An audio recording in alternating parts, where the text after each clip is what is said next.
అనంత భక్తి సనాతన ధర్మ ఛానల్కి స్వాగతం. ఓం శ్రీ గణేశాయ నమః. ఓం శ్రీ సరస్వతియై నమః. ఓం శ్రీ గురుభ్యో నమః. శ్రీ గణేశ పురాణంలోని చక్రశాప వర్ణనం అని 31వ అధ్యాయము.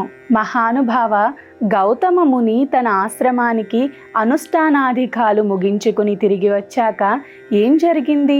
ఆ కథా వృత్తాంతాన్ని తెలుసుకోవాలని నాకెంతో కుతూహలంగా ఉన్నది. దయతో సెలవివ్వండి అంటూ మృదుమధురంగా ప్రశ్నించిన రుగ్మాంగదుడి ప్రశ్నకి నారద మహర్షి చిరుమందహాసం చేస్తూ ఇలా బదులిచ్చాడు. నాయన, తన నిత్య కర్మానుష్ఠానములు ముగించుకున్న గౌతమ మహర్షి తన ఆశ్రమానికి తిరిగి వచ్చాడు. భార్యను పిలిచాడు. ఆమె రావటం ఆలస్యం చేయటంతో ఇలా ప్రశ్నించాడు. ఓ ప్రియురాలా, పిలువగానే నా ముందుకు వచ్చేదానువు ఎందుకని ముఖాన్ని చాటేస్తున్నావు? పిలుస్తున్న బదులు కూడా పలుకుటం లేదేమి? రాగానే కూర్చునేందుకు దర్భాసనం పరిచేదానివి, అవన్నీ మరచావా? ఈ మాటలకు అహల్య గాలికి వణికే లతల గడగడా వణుకుతూ తల వంచుకుని నెమ్మదిగా కొద్దిసేపయ్యాక భర్త వద్దకు చేరింది. ముని పాదాలపై సాష్టాంగపడి శాపభయంతో విహ్వలై మెల్లగా ఇలా అన్నది. ఓ నాథ, మీరు పొద్దున్నే తమ నిత్యానుష్ఠానం నెరవేర్చడానికి నదీ తీరానికి వెళ్ళిన సమయంలో సచీపతి అయిన ఇంద్రుడు కామరూపి అయి మీ రూపం దాల్చి వచ్చాడు.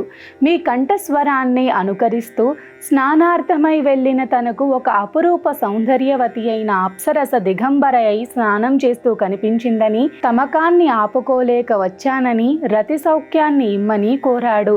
మీరేనన్న భావంతో నేనందుకు అంగీకరించాను. కానీ ఆ ఇంద్రుని శరీరం విరజిమ్మే దివ్య సుగంధానికి ఆశ్చర్యపోయి అవమానంతో, ఓ దురాత్మ, నీవు నా భర్త వేషంలో వచ్చి మోసగించిన కపటివి. నీవెవ్వడివో నిజం చెప్పు, లేదా నా పుణ్యం నాశనం అవటంతో పాటు నీవు భస్మాభూతుడవు అవుతావు అని తీవ్ర స్వరంతో నిలదీశాను.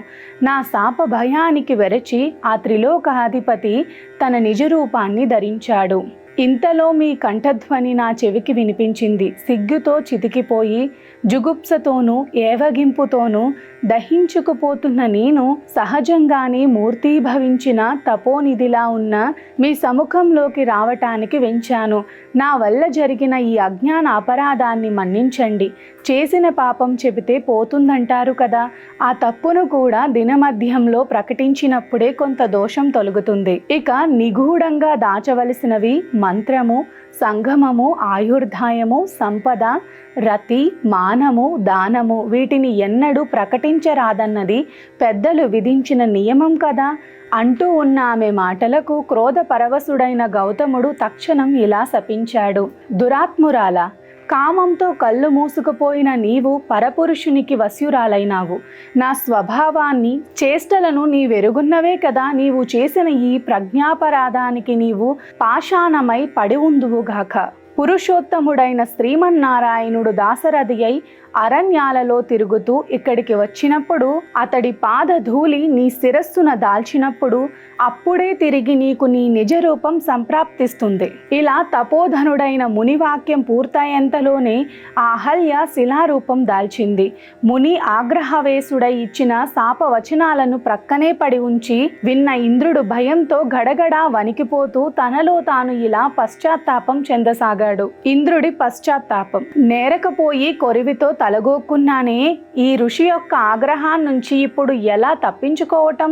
ముల్లోకాల్లోనూ ఎక్కడ దాక్కున్నా ఈయన దివ్య దృష్టి కనుగప్పడం అసాధ్యం. ఇలా భయపడుతూ పిల్లి రూపం దాల్చి ఇంట్లో తిరగసాగాడు. ఇంట్లో గాని ఇంటి వెలుపల గాని ఇంద్రుడు కనబడకపోవటంతో ఈ జంబారి ఎక్కడికి వెళ్ళాడా అనుకుంటూ తన దివ్య దృష్టి చేత మోసంతో తన భార్యను చెరచిన ఇంద్రుడి యొక్క జాడ తెలుసుకొని, ఓ ఇంద్ర, నీవు త్రైలోక్యాధిపతివి కనుక నేను భస్మం మాత్రం చేయును, కానీ నీ ఆకృత్యానికి శాపం మాత్రం పెడతాను. నీవు ఇక నుంచి సహస్రభగుడవు కమ్ము అంటూ శపించాడు.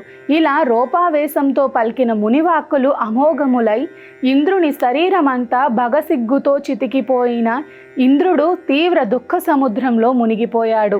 త్రైలోక్యాధిపతినైన నేను సైతం సామాన్యుడిలా యుక్తాయుక్త విచక్షణ జ్ఞానాన్ని కోల్పోయాను కదా, ఎట్టి వారికైనా స్వబుద్ధిని అనుసరిస్తేనే సుఖము.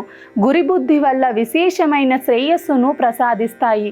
ఇక ఇతరుల ఆలోచనలను, స్త్రీ బుద్ధిని అనుసరించడం వల్ల వినాశనమే కలుగుతుంది. దేవతలకి అధిపతివై ఉండి కూడా నారద ముని పెట్టిన ప్రలోభానికి ఎలా లోనయ్యాను? దానివల్ల నేనే వివేక శూన్యుడనై ప్రవర్తించి ఎంతో జుగుప్సాకరమైన ఈ రూపాన్ని పొందాను. ఇప్పుడు నా ప్రియపత్ని అయిన సచీదేవికి ఈ నా వికృత ముఖాన్ని ఎలా చూపించెను? నేనెంతటి దుష్టుణ్ణి! ఎటువంటి వాడినైనా కాముడు వివసుణ్ణి చేసి తీరుతాడు. అయినా ఇప్పుడెవరిననుకుని ఏం లాభం? ఎవరు చేసిన శుభాశుభ కర్మల ఫలితం వారే అనుభవించాలి కదా. కనుక నేను చేసిన దుష్కృత్యానికి ప్రతిఫలాన్ని నేనే అనుభవించి తీరుతాను. దానివల్ల తప్ప నాకిక నిష్కృతి లేదు. ఇలా అనుకుని ఇంద్రుడు ఒక కీటక రూపం దాల్చి తామరతూడులో దూరి ఇంద్రగోపకమనే కీటకంలా ఉండాలని నిశ్చయించుకున్నారు. ఇది శ్రీ గణేశ పురాణం ఉపాసనాఖండంలోని సక్రశాపవర్ణనం అని 31వ అధ్యాయం. నమస్కారం. సర్వే జనా సుఖినో భవంతు, లోకా సమస్తా సుఖినో భవంతు. గోవులను సేవించండి, గోవులను రక్షించండి. ప్రకృతిని కాపాడటం మన ధర్మం. ప్రకృతిని కాపాడండి, ఒక్క మొక్కైనా నాటండి. మనంతా భక్తి సనాతన ధర్మ ఛానల్ని తప్పకుండా సబ్స్క్రైబ్ చేసుకోండి. మీ ఫ్రెండ్స్ అండ్ ఫ్యామిలీ మెంబర్స్కి వీడియోని తప్పకుండా షేర్ చేయండి. నమస్కారం.